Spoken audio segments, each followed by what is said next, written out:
बोलती books with Anjali channel पर आपका स्वागत है। इस वीडियो में हम टीनू की डायरी पढ़ेंगे। इस बार टीनू अपने दादाजी के साथ बाजार जा रहा है और वह 2 और 3 आयामी यानी 2D एंड 3D शेप्स के बारे में सीखेगा। स्वागत है हमारी अतिथि संपादक शबाना बेगम का। वह पूर्व प्राथमिकी प्रभारी हैं श्री चैतन्य विद्यालय एलूर आंध्र प्रदेश में। शबाना जी, आपका बहुत बहुत स्वागत है। आइए पढ़ते हैं टीनू की डायरी। सुप्रभात डायरी। सुबह के 9 बजे हैं। मैंने अपने दांत साफ कर लिए हैं और नहा लिया है। अब मैं अपने दादाजी के साथ नाश्ता करने जा रहा हूँ। फिर हम बाजार जाएंगे। दादाजी ने मेरे लिए कई उपहार खरीदने का वादा किया है। टीनू, क्या तुम तैयार हो? चलो नाश्ता करते हैं, दादाजी ने बुलाया। मैं खाने के कमरे की ओर दौड़ा। हम नाश्ते में सांभर के साथ इडली खा रहे हैं। दादाजी ने मुझे अपनी सूची दिखाने को कहा। मैंने सूची में कई चीजें लिखी हैं। एक फुटबॉल, पेंसिल का डब्बा, लूडो, रूबिक खन यानी रूबिक क्यूब, गुल्लक, पेन और बहुत कुछ। अरे देखो, खिड़की पे एक गिलहरी आकर बैठ गई है। पता है, वह हर दिन आती है। गिलहरी और दादाजी दोस्त हैं। वे उसे गिट्टू बुलाते हैं। गिलहरी बहुत प्यारी है। गिट्टू गिलहरी हमेशा दादाजी के नाश्ता शुरू करने का इंतजार करती है और फिर आकर खिड़की पर बैठ जाती है। वह मूंगफली खाती है। टीनू, मैंने सूची देखी है। मेरी तरफ से सभी चीजें ठीक हैं। अपने हाथ धो लो, फिर हम चलते हैं, दादाजी ने कहा। रास्ते में हमने अपनी खरीदारी का कार्यक्रम तय किया। कार्यक्रम का मतलब कुछ कामों को एक के बाद एक करने की योजना है। यानी पहले हम किस दुकान पे जाएंगे, फिर किस दुकान पे जाएंगे, ये तय करा। सबसे पहले हम एक स्टेशनरी की दुकान पर जाएंगे, फिर एक खिलौने की दुकान पर जाएंगे और अंत में हम एक चाय की दुकान पर जाएंगे और समोसा खाएंगे। सबसे पहले हमने पेंसिल पेन रखने का डिब्बा खरीदा। फिर हम एक खिलौनों की दुकान पर गए और एक फुटबॉल, लूडो, गुल्लक और रूबिक घन खरीदा। दादाजी बहुत अच्छे हैं। उन्होंने वह सब कुछ खरीदा जो मैंने मांगा। डायरी। सब उपहार खरीदने के बाद हम चाय की दुकान पर पहुंचे। चाय वाला चाय बना रहा था। हमने समोसा खाया और गुलाब जामुन घर ले जाने के लिए खरीद लिए। घर जाते समय दादाजी ने पूछा, टीनू, गुलाब जामुन का आकार कैसा होता है? मैंने उत्तर दिया, गुलाब जामुन का आकार वृत्त यानी सर्किल होता है।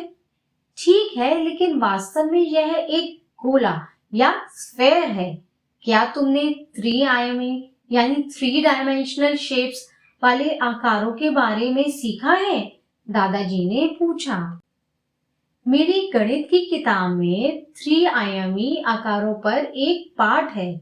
हमने इसे गर्मी की छुट्टियों से ठीक पहले शुरू किया था, लेकिन मैं अभी भी 2 आयामी और 3 आयामी आकारों के फर्क को नहीं समझ पाया हूँ।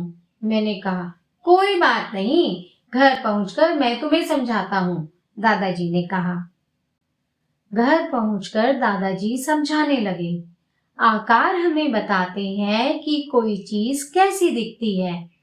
तुम वृत्त, वर्ग, आयत और त्रिकोण के बारे में जानते हो। इनके 2 आयाम यानी 2 डायमेंशंस होते हैं, लंबाई और चौड़ाई।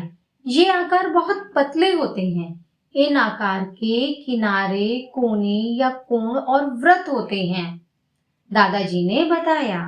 देखो, यहाँ इस चित्र को ध्यान से देखो। 2 आयामी त्रिकोण, वर्ग, वृत्त और आयत दिखाया गया है। चारों आकृतियों की लंबाई है, चौड़ाई है। इनके पास भुजाएं हैं, इनके पास कोना है। वृत्त के पास भुजा और कोना नहीं है, वो पूरी तरह वक्र है। लेकिन इन आकारों की मोटाई नहीं है, ये बहुत पतले हैं। आओ सिक्का, ब्रेड, पापड़ी, चॉकलेट जैसे उदाहरणों के साथ 2 डायमेंशनल आकारों के बारे में सीखें। वृत्त के उदाहरण हैं सिक्का और बिस्किट। त्रिकोण के उदाहरण है तीर का सिरा या पापड़ी। वर्ग के उदाहरण है पतंग या ब्रेड का स्लाइस या टुकड़ा।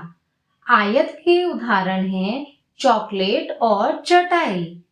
हमने सीखा कि वृत्त, त्रिभुज, वर्ग और आयत जैसे 2 आयामी आकारों में निश्चित भुजाएं, कोने या वक्र होते हैं। वृत्त की कोई भुजाएं या कोण नहीं होता, सिर्फ एक वक्र होता है। त्रिकोण के पास 3 भुजाएं और 3 कोण। वर्ग के पास 4 भुजाएं और 4 कोण। आयत के पास 4 भुजाएं और 4 कोण।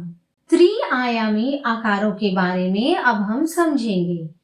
अब सिक्के की तरह एक वृत्त को खड़ा करके घुमाने के बारे में सोचो। ऐसा करने से क्या आकार बनेगा?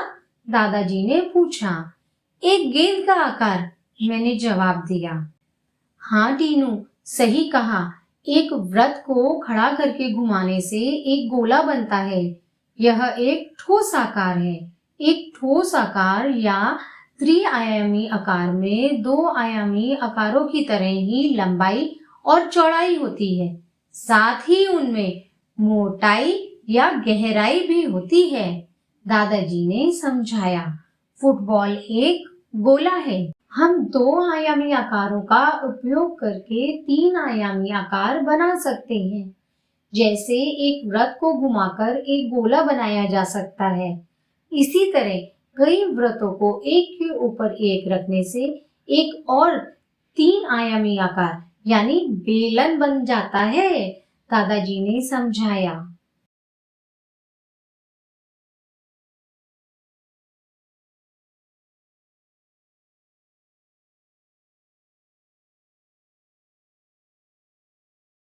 आज तुमने रूबिक घन खरीदा है। 6 वर्गों को जोड़कर एक घन बनाया जा सकता है। एक वर्ग आधार बनाएगा और वर्गाकार आधार के हर तरफ 4 वर्ग खड़े होंगे। छठा वर्ग ऊपर भाग को छत की तरह ढक देगा। दादाजी ने कहा।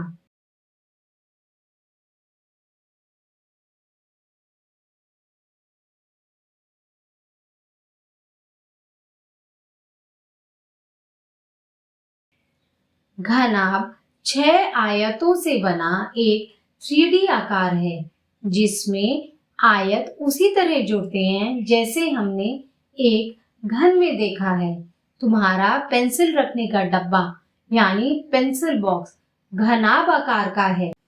पिरामिड एक ऐसा त्रिआयामी आकार है जिसमें एक त्रिकोण, वर्ग या किसी अन्य आकार का आधार होता है, जिसके ऊपर हर तरफ खड़े हुए त्रिकोण के कोने एक बिंदु पर मिलते हैं। पूरी दुनिया में प्रसिद्ध गीजा के पिरामिड अपनी संरचना के लिए जाने जाते हैं और ये दुनिया के 7 आश्चर्यों का हिस्सा रहे हैं। इस चित्र में गीजा के पिरामिड, जो कि मिस्र देश में है, दिखाए गए हैं। शंकु का आकार पिरामिड के समान ही होता है, लेकिन इसका आधार वृत्त होता है, जिसके ऊपर की तरफ गोलाई में फैली सतह त्रिकोणीय होती है। क्या तुम्हें अपने जन्मदिन की टोपी का शंकु आकार याद है, जिसे तुम्हारे सभी दोस्तों ने जन्मदिन पर पहना था? हाँ दादाजी, बिल्कुल याद है। अपना जन्मदिन मैं कैसे भूल जाऊंगा। दादाजी बहुत बहुत धन्यवाद। मैं त्रिआयामी आकारों के बारे में समझ गया हूँ। मैं त्रिआयामी आकारों के विषय पर गर्मी की छुट्टी के गृह कार्य से जुड़ी एक अच्छी फाइल बनाऊंगा और इसे अपने सभी दोस्तों को दिखाऊंगा। मैंने उत्तर दिया। धन्यवाद। Bye bye.